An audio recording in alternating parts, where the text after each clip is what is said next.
안녕하세요. 오늘은 항상성 세 번째 시간입니다. 지난 시간에 항상성 유지 원리가 음성 피드백과 기량작용이라고 설명을 드렸었죠. 그래서 오늘은 혈당량, 체온, 혈장 삼투압을 조정하는 과정을 함께 공부하려고 합니다. 이런 항상성은 내분비계와 신경계의 작용에 의해서 조절이 된다는 거 기억하시고요.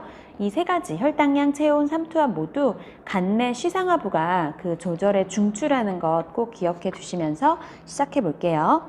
먼저 혈당량 보겠습니다. 혈당량은 지난 시간에 얘기한 것처럼 혈액 속에 있는 포도당의 농도를 혈당량이라고 부르고요. 정상인의 혈액에는 100ml당 75에서 125mg 정도, 한 100mg 정도의 포도당이 들어있어요. 포도당은 왜 혈액에 있어야 되냐면 체내의 중요한 에너지원이기 때문입니다. 우리 몸의 각 세포가 세포호흡을 통해서 ATP 에너지를 만들어야지 생명을 유지할 수 있잖아요. 그 에너지원이 바로 포도당이기 때문에 우리가 음식을 먹으면 포도당이 만들어져서 혈액을 돌고 있으면 각 세포에서 혈액으로부터 필요한 포도당을 가져다가 세포호흡을 통해서 에너지를 내기 때문에 혈당은 체내에 굉장히 중요한 에너지원입니다. 그런데 혈당이 너무 높아도 너무 낮아도 안 돼요. 그래서 혈당량이 일정하게 유지되는 것이 중요합니다. 혈당량을 주로 이자에서 체내 혈당량을 직접 감지해서 조절하기도 하고요. 간내 시상하부에서 감지한 다음에 자율신경이나 이자 부신을 자극해서 호르몬 분비를 조절함으로써 유지되기도 합니다. 그래서 일단 정상인의 혈당량은 인슐린과 글루카곤 두 가지 호르몬에 의해서 정상 범위로 유지가 됩니다. 인슐린은 어떤 역할을 한다고 그랬죠? 간에서 포도당이 글리코젠으로 전환되는 과정을 촉진합니다. 글리코젠을 합성해요. 단당류를 다당류로. 그러니까 포도당이 점점 글리코젠으로 바뀌어버리니까 포도당의 농도, 혈당량은 감소하겠죠. 반대로 글루카곤은 인슐린과 기량작용을 합니다. 간에서 글리코젠이 포도당으로 전환되는 과정을 촉진합니다. 다당류를 쭉 결합해 있던 글리코젠을 다 잘라가지고 포도당으로 만들어요. 그럼 얘가 이 포도당이 혈액으로 나가겠죠? 그럼 혈당량이 증가되는 거죠. 그래서 두 가지는 이 기량작용을 통해서 인체의 혈당을 정상으로 유지하는 역할을 하게 됩니다. 혈당량 조절에 이것 말고도 여러 가지 호르몬이 있었어요. 하지만 혈당량을 감소시키는 호르몬은 딱 하나, 이자의 베타세포에서 분비되는 인슐린밖에 없었던 거 기억하시고, 이 인슐린 분비나 작용에 이상이 생기면 당뇨병 생긴다는 것도 봤었죠? 혈당량 증가하는 호르몬이 당질코르티코이드, 에피네프린, 글루카곤 세 개를 배웠지만 오늘은 글루카곤 중심으로 일단 설명을 드릴게요. 네, 혈당량 조절 과정 보시면 정상 범위의 혈당량이야. 정상 범위의 혈당량이었는데 밥을 먹었어요. 그러면 당연히 혈당량이 증가하겠죠. 이 과정에 대해서는 그냥 화살표 하나로 간단하게 나왔는데 우리가 3단원에서 자세하게 좀 배웠어요. 식사를 하게 되면 우리가 먹은 밥이나 그런 탄수화물, 녹말이 포도당으로 다 분해가 되죠. 뭐 아밀레이즈, 뭐 이런 효소에 의해서 분해가 되면 그 분해된 포도당이 소장의 융털의 모세혈관으로 흡수가 됩니다. 그러면 간을 거쳐서 심장으로 간다고 했었죠? 그래서 그 포도당이 밥 먹은 데서 나오는 포도당이 갑자기 혈액으로 오면서 혈당량이 증가하게 됩니다. 그러면 이자의 베타세포에서 혈액으로 인슐린을 분비하게 돼요. 혈당이 높아지면 혈당을 낮추는 호르몬인 인슐린을 분비하게 됩니다. 그럼 인슐린이 혈액으로 분비돼서 호르몬은 혈액으로 분비되죠? 네. 혈액으로부터 세포로 포도당이 흡수되는 것을 촉진하기도 하고요. 간에 작용하기도 합니다. 어쨌든 인슐린은 혈액에 있는 포도당을 낮춰야 돼요. 그러니까 혈액 속에 있던 포도당이 세포로 가든지 간으로 가든지 하면 상관없는 거죠. 그래서 세포로 포도당이 흡수되든지 아니면 간에서 포도당이 글리코젠으로 막 전환이 돼가지고 다당류로 이렇게 저장이 되도록 합니다. 그래서 혈당량을 정상 범위까지 감소시켜줘서 다시 혈당이 정상 범위로 유지될 수 있도록 해주죠. 이것이 인슐린의 역할입니다. 그런데 공복 시 밥을 안 먹었을 때 아니면 갑자기 막 운동을 계속 했다거나 식사를 하고 한참 시간이 지났을 때 이제 우리에게 혈당이 감소됐어. 혈당이 감소됐어요. 그러면 어떻게 할까요? 이자에서 혈당량 감소를 감지하고요. 이자의 알파세포에서 혈액으로 글루카곤을 분비합니다. 글루카곤을 분비하죠. 그러면 글루카곤은 간으로 가서 글리코젠을 포도당으로 분해하게 돼요. 분해를 촉진합니다. 그러면 간에 저장되어 있던 글리코젠이 포도당으로 막 분해돼가지고 혈액으로 나오게 되겠죠? 그러면 혈당이 올라가서 정상 범위까지 증가가 됩니다. 그래서 혈당은 너무 높아지면 낮아지도록, 낮아지면 높아지도록 이렇게 조절이 되기 때문에 이것은 음성 피드백이라고 할 수도 있고요. 인슐린과 글루카곤이 서로 같은 기관, 간이라는 같은 기관에 반대로 작용하기 때문에 기량작용의 원리도 조절이 되는 거겠죠?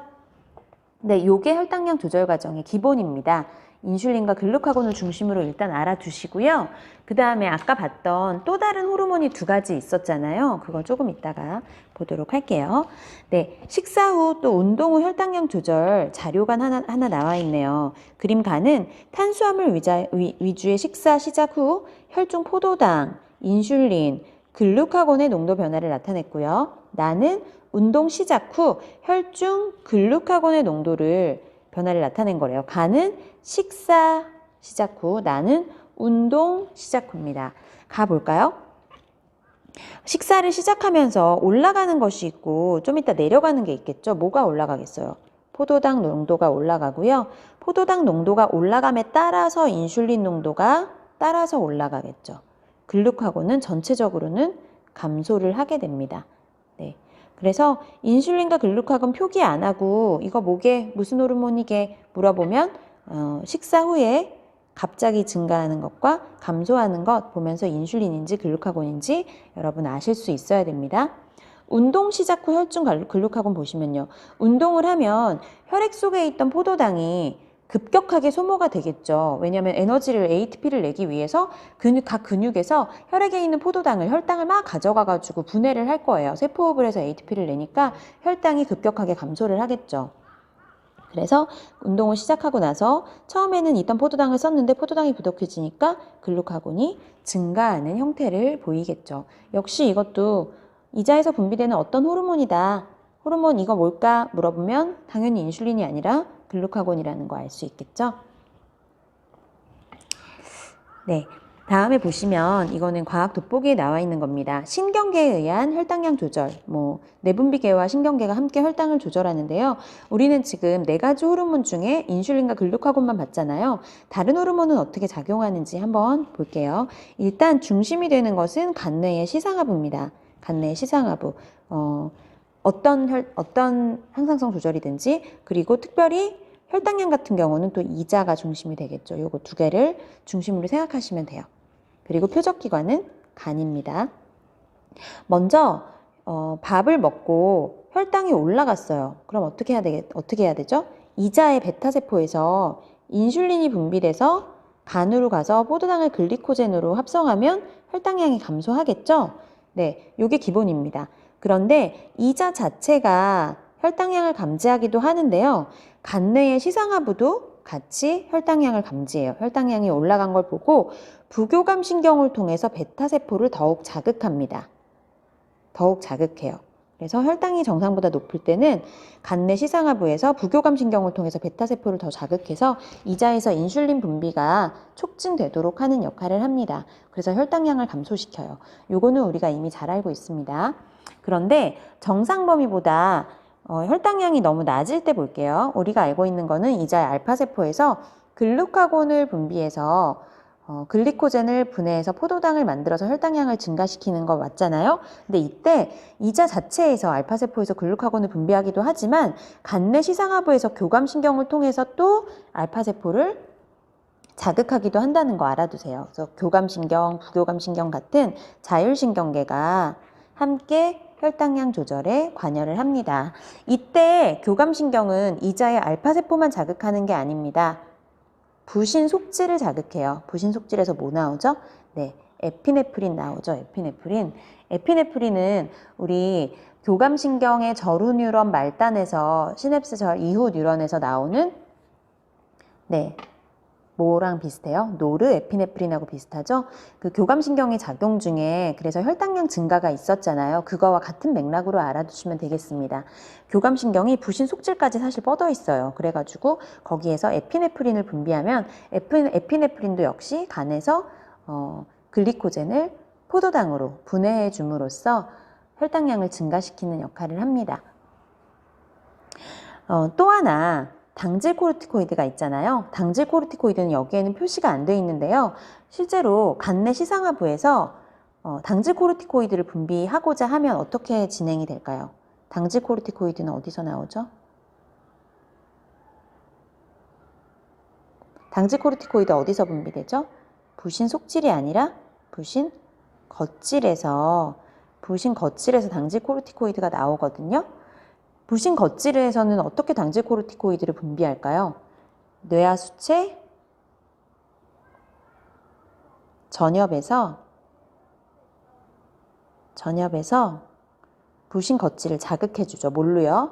부신 겉질 자극 호르몬 ACTH를 분비하죠. 그러면 뇌하수체 전엽에서는 언제 ACTH를 분비할까요? 간내 시상하부가 자극을 해줬을 때입니다. 네, 그러니까 간내 시상하부는 혈당량이 낮을 때요. 교감신경을 통해서 이자의 알파세포를 자극해서 글루카곤을 분비해주기도 하고 부신 속질을 자극해서 에피네프린을 자극해주기도 하고 신경이 아닌 호르몬으로 뇌하수체 전엽을 자극해서 ACTH, 부신 겉질 자극 호르몬을 분비시켜서 부신 겉질에서 당질 코르티코이드가 나오게 하면 혈당량을 증가시킵니다. 어떻게 해요? 얘는 간에 작용하는 게 아니라 체내에 있던 세포에 있던 지방이나 단백질을 포도당으로 만들어주는 역할을 한다고 그랬죠? 네, 그렇게 해서 혈당량을 증가시켜 줍니다.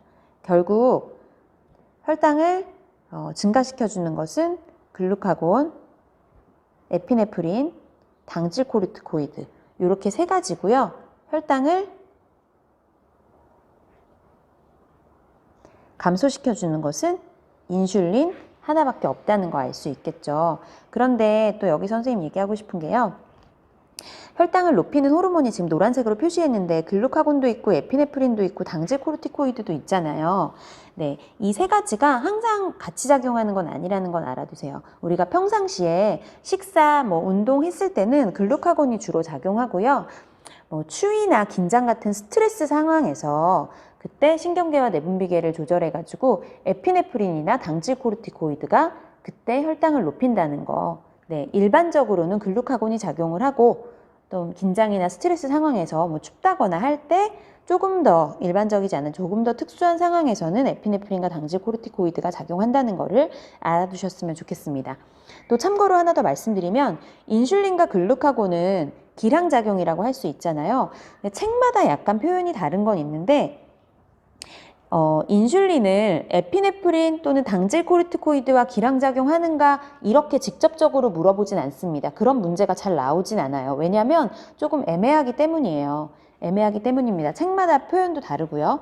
예를 들면 인슐린은 당질 코르티코이드와는 기량작용을 한다고 얘기하기가 어려워요. 왜냐하면 반응 자체가 다르거든요. 인슐린은 포도당을 글리코젠으로 합성하는데 당질 코르티코이드는 글리코젠을 포도당으로 분해하는 게 아니라 지방이나 단백질을 당으로 합성하기 때문에 완전히 반응 경로가 다르기 때문에 인슐린과 당질 코르티코이드는 기량작용이라고 하기가 어렵습니다. 보통 그렇게 얘기 안 해요. 그런데 에피네프린 같은 경우는 인슐린과 기량작용하는 면도 있어요. 포도당 글리코젠 그 전환 반응에 관여하기 때문에.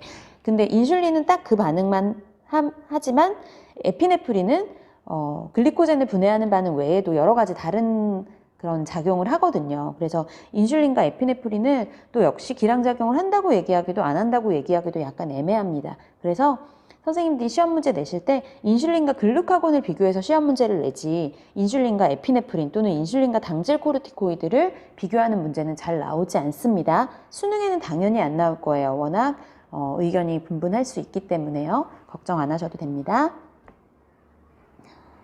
다음은 체온 조절 볼게요.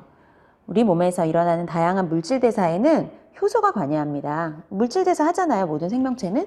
효소가 관여하는데 효소의 주성분이 단백질이기 때문에 체온이 너무 높으면 단백질이 변성돼요. 굳어요. 우리 계란 60도 이상만 가해도 막 응고되잖아요. 제기는 못합니다. 너무 추우면 분자 운동이 너무 느려져서 분자들이 반응해야 되는데 충돌을 안 해요. 유효 충돌이 없기 때문에 또 물질 대사가 못 일어나요. 그래서 우리가 살아가기 위해서 물질 대사를 하기 위해서는 체온이 어떤 일정 범위로 유지돼야 되는 일이 생명 유지의 기본입니다. 체온 유지의 원리는 두 가지예요. 체온 변화 감지와 조절에 춤추는 시상하부고요. 자율신경과 호르몬 작용으로 열 발생량과 열 발산량을 조절합니다. 이 두 가지를 열 발생, 열 발산 두 가지를 기본으로 조정을 합니다. 체온 조절도 역시 간내 시상하부가 조절 중추고요. 역시 신경계와 내분비계 호르몬의 작용으로 조절을 합니다. 열 발생과 열 발산 이름이 비슷한데 말이 비슷한데 어떻게 다르냐? 열 발생은 열을 만드는 겁니다. 히터 생각하시면 돼요. 히터. 불 때는 거.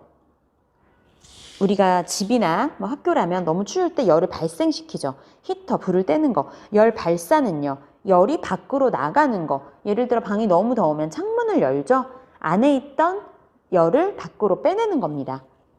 그래서 열을 밖으로 빼내는 거, 창문을 여는 거, 네, 열 발산이라고 보시면 돼요. 그래서 우리 몸에서 열을 발생시키는 과정은 추워, 근육 운동, 몸을 부르르 떨면서 열을 발생시키거나 각 세포의 물질 대사, 세포호흡을 증가시켜서 열을 내는 방법이 있고요. 열을 발산하는 거는 땀을 통해서, 기화열을 통해서 수분으로 이제 수분이 증발할 때 열을 뺏어서 갈 수 있도록 해주는 것도 열 발산이고요.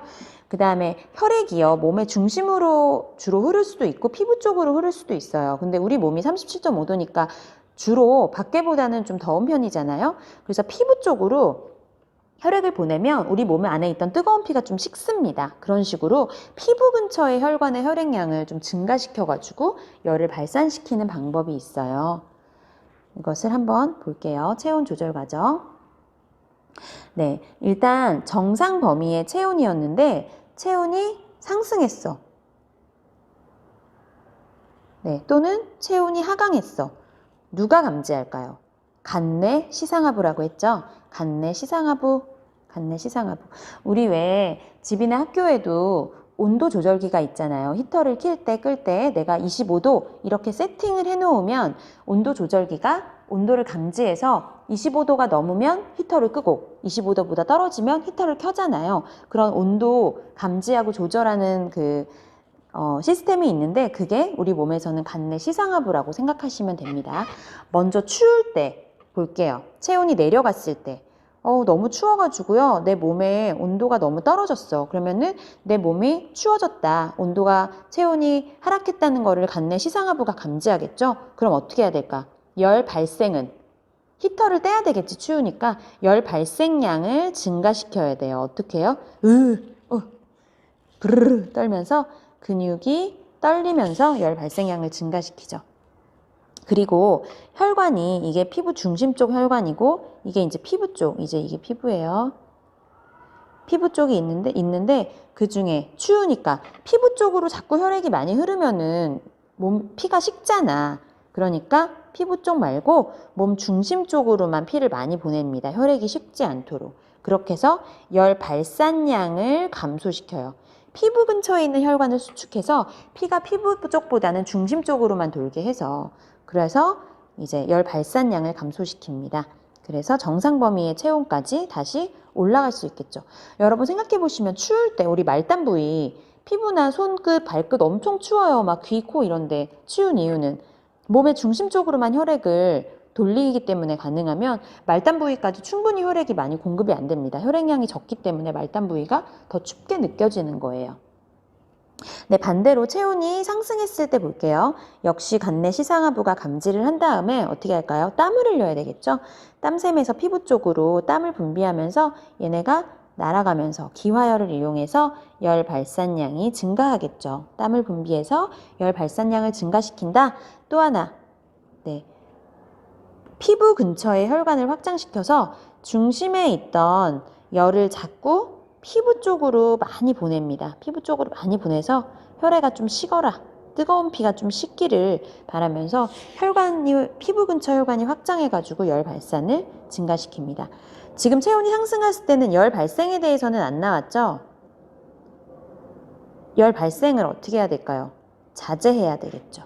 열 발생은 자제시키고 열 발산량을 증가시켜서 정상 범위 체온까지 온도가 떨어지도록 해줍니다.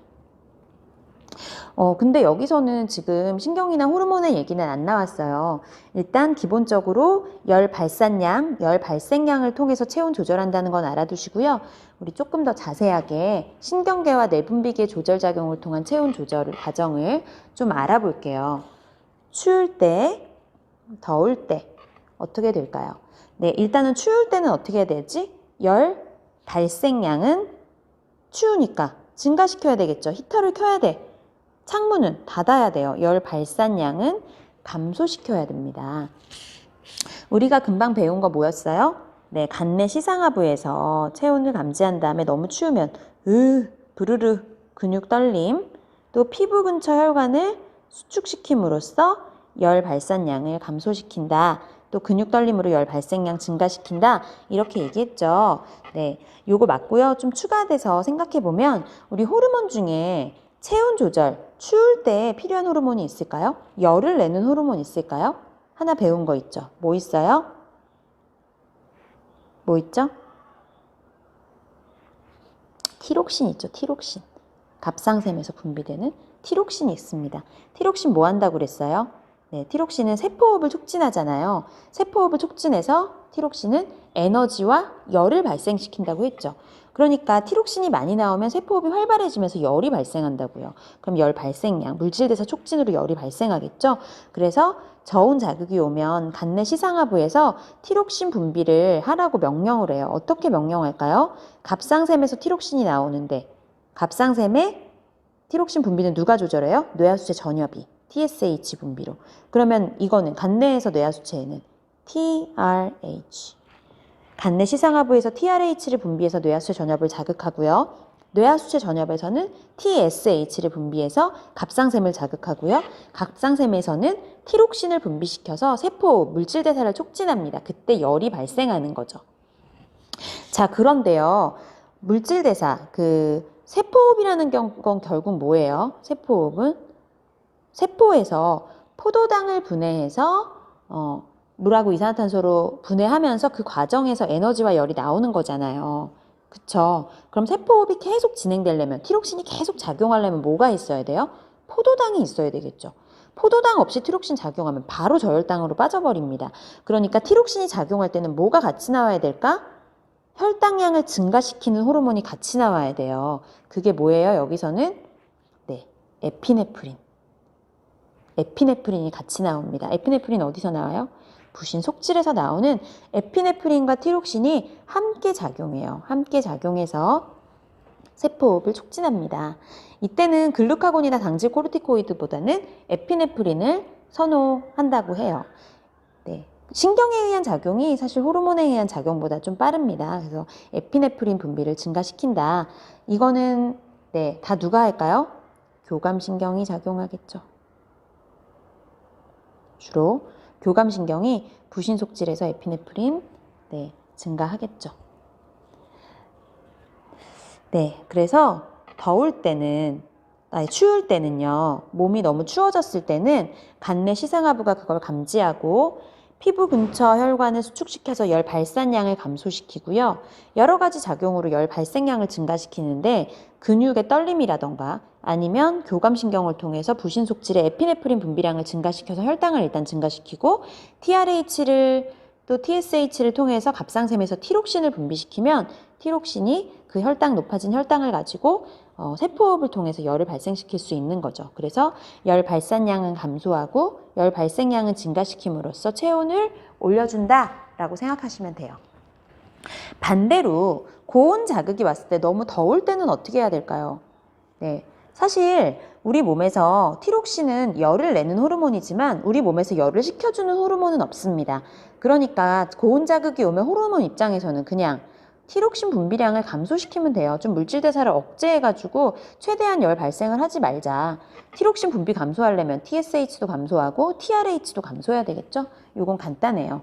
그러면 열 발산량을 증가시키는 쪽으로 의존할 수밖에 없습니다. 고온 자극일 때는, 더울 때는. 그러니까 피부 근처 혈관을 확장한다거나 땀을 분비한다거나 이런 식으로 해서 열 발산량을 증가시켜서 체온을 하강한다고 보시면 됩니다.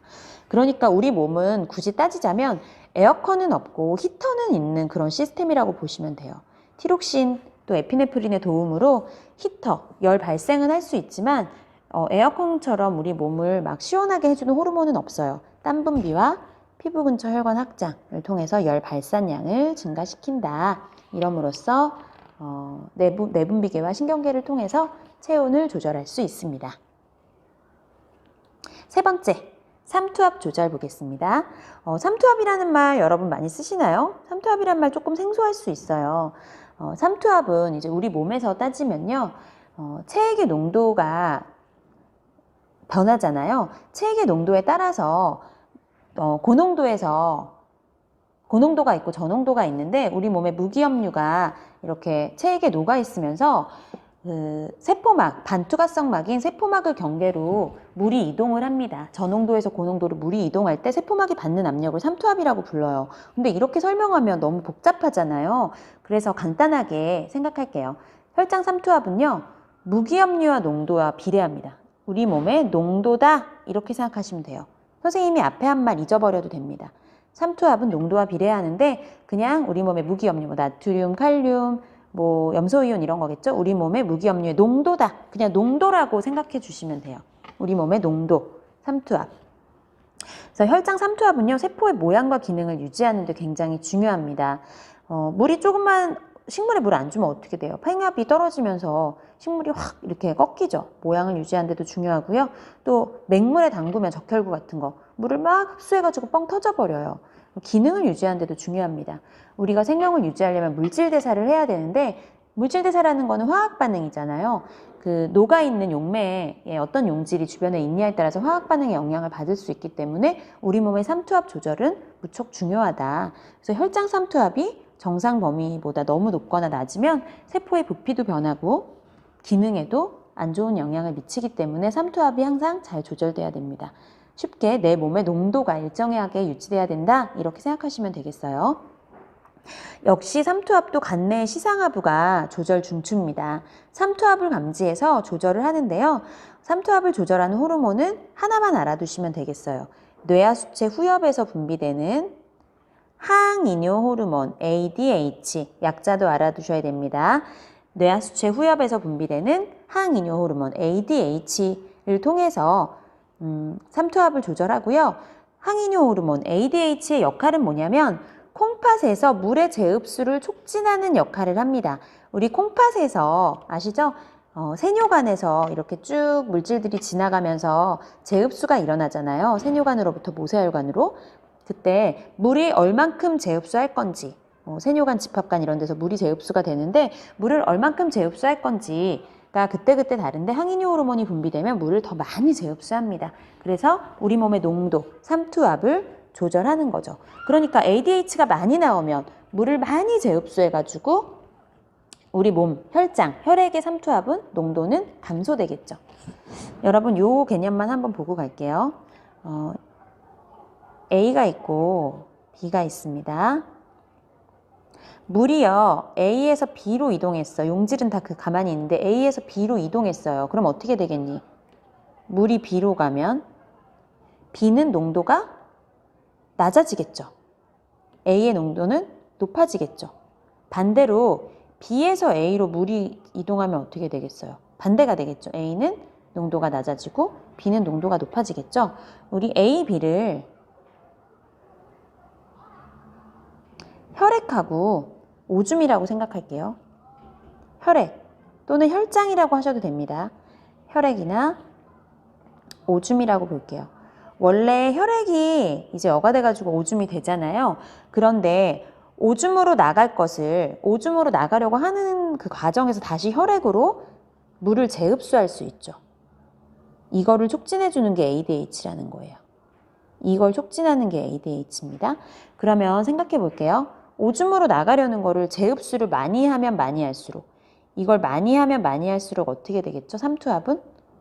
물이 혈액 쪽으로 이동하니까 혈액의 삼투압은 농도는 물을 많이 재흡수할수록 농도가 내려가니까 떨어질 거고요. 원래 오줌이 100 나가려고 하는데 물을 너무 많이 재흡수해서 60밖에 못 나가. 그럼 오줌은 농도가, 삼투압이 높아지겠죠. 네, ADH가 많이 분비되면 혈장의 삼투압, 혈액의 삼투압은 낮아지고 오줌의 삼투압은 높아질 거예요. 이 물의 이동을 머릿속에 개념을 넣으시고 생각해 보시면 되겠습니다. 볼게요. 예를 들어서 내가 너무 짜게 먹었어. 라면을 먹고 국물까지 다 마셨어. 엄청 짜게 먹으면 농도가, 내 몸의 농도가 엄청 높아지겠죠? 혈장 삼투압이 증가할 거예요. 그러면 누가 감지한다? 간내 시상하부에서 감지할 겁니다. 그럼 보세요. 내 몸의 농도가 높아졌지. 혈장의 삼투압, 농도가 높아졌죠. 물을 많이 흡수해야 되겠죠? 어떻게 해야 될까? 뇌하수체 후엽에서 항이뇨 호르몬 ADH 분비를 증가시켜야 돼요. 그래서 오줌으로 나가려고 했던 물을 다시 막 재흡수를 해야 돼요. 그러면 그 물이, 오줌으로 나가려던 물이 혈액으로 들어오니까 혈장 삼투압은 다시 낮아져서 정상이 될 거고요. 대신 오줌으로 나가려던 물을 재흡수했으니까 오줌 양은 감소하고 오줌의 농도는 진해지겠죠. 네. 또한 시상하부에서 갈증을 유발해서 물을 마시도록 하기도 합니다. 반대로요, 내가 수박을 한 통을 다 먹었어. 물을 너무 많이 마셨어. 혈장 삼투압, 농도가 감소하겠죠. 누가? 시상하부가, 간내 시상하부가 그걸 감지하고 내 몸에 물이 너무 많은데 왜 물을 재흡수를 해? 뇌하수체 후엽에 명령해가지고 ADH 분비량을 감소시킵니다. 물 재흡수 조금만 해, 많이 하지 마. 이미 너무 내 몸의 농도가 낮아졌어. 그러면 재흡수를 안 하고 오줌량을 많이, 오줌으로 물 많이 보내버려요. 그럼 오줌량은 증가하고 오줌의 삼투압은 감소하겠죠? 그러면 재흡수를 많이 안 했으니까 내 몸의 농도가 다시 올라가서 정상 범위가 된다는 거죠. 아시겠죠? ADH, 물을 얼만큼 재흡수할 것이냐. 물을 재흡수한다는 얘기는 오줌으로 나가려는 물을 다시 혈액으로, 혈장으로 가지고 온다는 겁니다. 그러니까 내 몸의 농도가 높아졌을 때는 재흡수를 많이 해서 혈액에 물을 가지고 오고, 내 몸의 농도가 낮아졌을 때는 이미 물이 너무 많으니까 재흡수를 많이 하지 않는 거죠. 꼭 알아두세요. 삼투압 조절 그래프를 좀 볼게요. 그림 가와 나는 건강한 사람에서 각각 기역과 니은이 변할 때 혈중 ADH 농도 변화를 나타낸 것이다. 기역과 니은인데 각각 기역과 니은은 혈장 삼투압 아니면 전체 혈액량 중 하나래요. ADH가 삼투압에만 영향을 받는 것이 아니라 우리 몸의 혈액량하고도 영향을 받습니다. 자, 우리 지금 봤는데요. 그 X축이 Y축에 영향을 주는 거죠. 네, 기역이 낮아지면 ADH가 많아집니다. 니은이 많아지면 ADH도 많아집니다. 자, 삼투압 어땠어요? 삼투압이 높아지면, 농도가 높아지면 ADH도 많이 나왔죠? 그러니까 기역과 니은 중에 니은이 혈장 삼투압이라는 거 알 수 있어요. 이게 혈장 삼투압입니다. 안정 상태에서 혈장 삼투압, 내 몸의 농도가 높아지면 높아질수록 ADH도 많이 분비해서 오줌으로 나가려던 물을 재흡수를 해서 다시 삼투압을 낮춰주는 거죠. 반대로 가를 볼까요? 기역은 어때요? 이거는 그러면 혈장 삼투압이 아니니까 전체 혈액량이겠죠? 내 몸의 혈액량이 안정 상태보다 적어졌어. 그러면 큰일 나요. 혈액량이 너무 적어지면은 혈압에도 문제가 있을 수 있어요. 혈액량이 낮아지면 ADH 농도를 높여가지고요. 물이라도 재흡수해서 당장 혈액량을 늘려야 돼요. 그래서 전체 혈액량이 줄어들면 ADH 농도가 높아진다라는 것도 알아두시기 바랍니다. 그래서 혈장의 삼투압과 전체 혈액량에 따라서 ADH 농도가 높아지거나 낮아질 수 있다. 오늘 좀 수업이 길었는데요. 신경계와 내분비계 조절에 의해서 간내 시상하부가 중추가 되어서 혈당량, 체온, 삼투압 조절하는 거 배웠습니다. 네, 잘 알아두시기 바래요. 감사합니다.